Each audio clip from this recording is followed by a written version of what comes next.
Hi, it's time for another verb of the day. Today's verb is place. Let's take a look at some of the definitions or ways that we use this verb. The first way you might hear place used is to mean to put in a particular position. Another word or verb that comes to my mind as I think about this is set, right? In a few moments, we're going to take a look at some phrasal verbs, and we're going to really focus on different meanings that are created.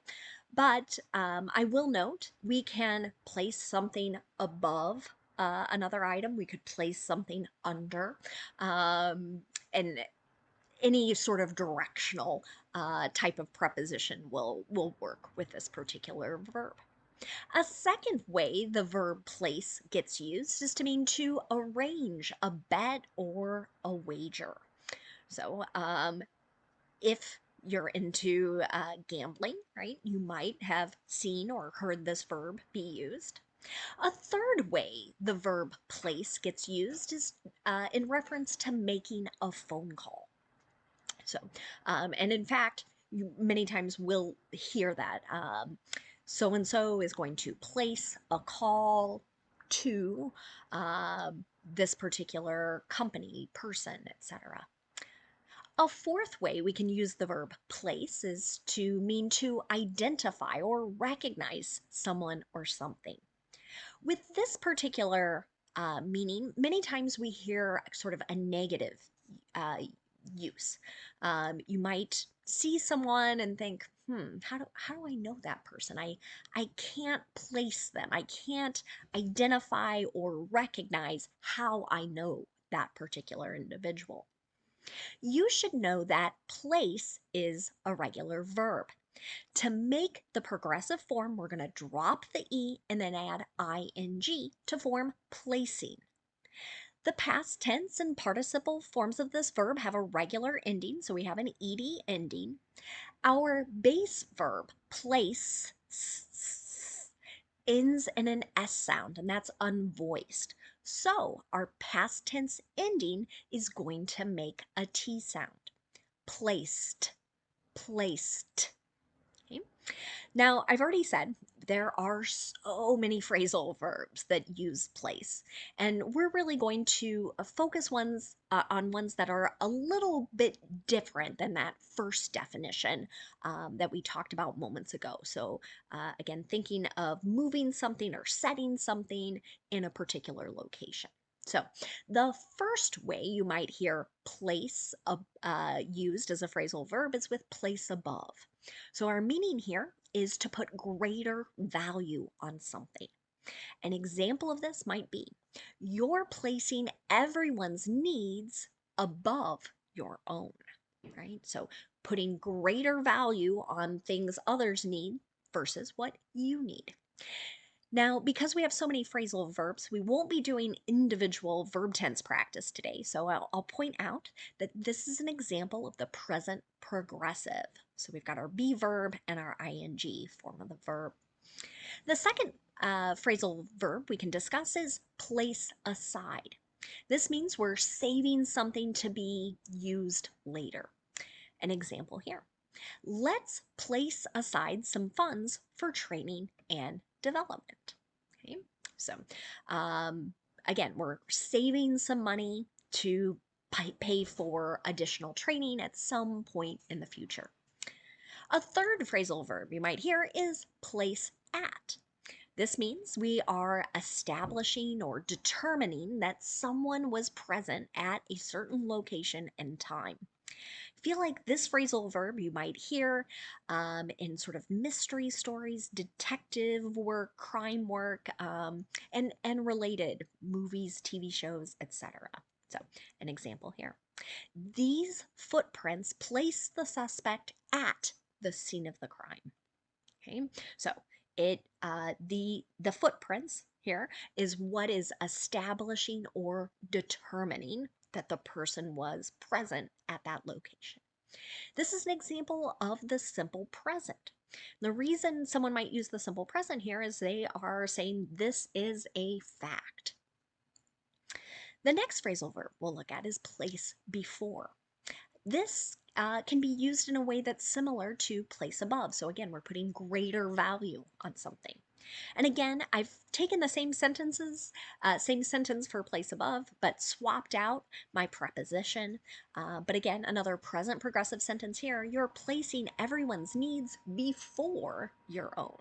So putting others' needs, saying they have more value, or we're putting greater emphasis on those.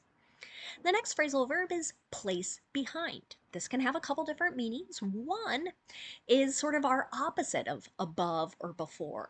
Okay, so if we place behind, now we're putting something, we're valuing it at a lesser degree. So I've changed my sentence around, but it's going to have the same meaning as my examples with place above and place before. You're placing your needs behind everyone else's needs. Okay, so again, still present progressive here, and saying you, in this case, your needs are of lesser value. Second way to use place behind is to mean to achieve some sort of rank that is lower. Many times we use this in connection to contests or competitions. Here's an example. Did you place behind your friend in the race? Right? So did you, in this case, probably it means finish after, finish later in the running race. This is an example of a yes or no question in the simple past tense. Okay. Now let's continue looking at some more phrasal verbs. The next we'll discuss is place in. Again, sort of connected to that second meaning of place behind here. Now we're talking about achieving first place, second place, or third place in a particular contest or competition. An example here. I placed third in the 5K. Okay, so achieved this rank or achieved this position. This is an example of the simple past tense. The next phrasal verb is place on. This means we are directing or forcing someone to enter a certain or particular condition. Here's an example of what we mean by that. The operator placed me on hold. Here's another simple past tense sentence. So I make a call to a company, maybe this has happened to you, right? And they say, please hold, right? So they have forced me into this condition where I'm listening to music and waiting to talk to another person. The next phrasal verb I have is place under. This also means we're directing or forcing or taking someone into a particular condition. A way you might hear this used is in the example sentence here. The police will place him under arrest. So here, arrest is our condition. Will place is an example of the simple future. So maybe we're making a prediction, or perhaps it's a promise. They are certain they have the right person who broke some law. A second way we can use the phrasal verb place under is to mean we're subjecting someone or something to a negative effect. Here's an example of that. The pandemic has placed healthcare workers under a great deal of stress. So here, has placed is an example of our present perfect. So we're describing something that started in the past, continues into the present. And this is unfortunately very true. We know doctors, nurses, technicians, other medical professionals here are dealing with a great deal of stress as they treat so many people who are suffering from COVID. The next phrasal verb we're going to look at is place with. This can have a few different meanings. One is to assign one, to work with some person or a particular group. An example of this. She was placed with the advanced class. Now, this is a simple past tense sentence, but it is in the passive voice. right? So this person, we don't know who, maybe it's the school administration, maybe it's a teacher was responsible for assigning this particular student to a more advanced class. A second way we can use placed with is to mean to find a person or a company for someone to work for. So, an example of how you might hear this: the temp agency placed her with a construction company, right? So, there are many different companies that try and connect workers to various jobs, and sometimes they're shorter term positions, maybe a month or 6 months, sometimes longer, and sometimes they turn into more permanent jobs. And this sentence is describing in the simple past tense that they have found a job for this person at a construction company.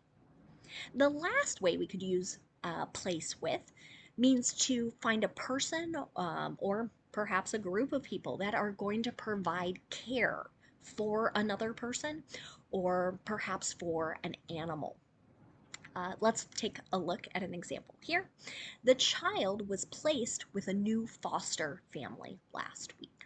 So many times we are going to see this phrasal verb again used in connection to connecting children to foster parents, guardians, other sort of arrangements when one's biological parents aren't able to provide care.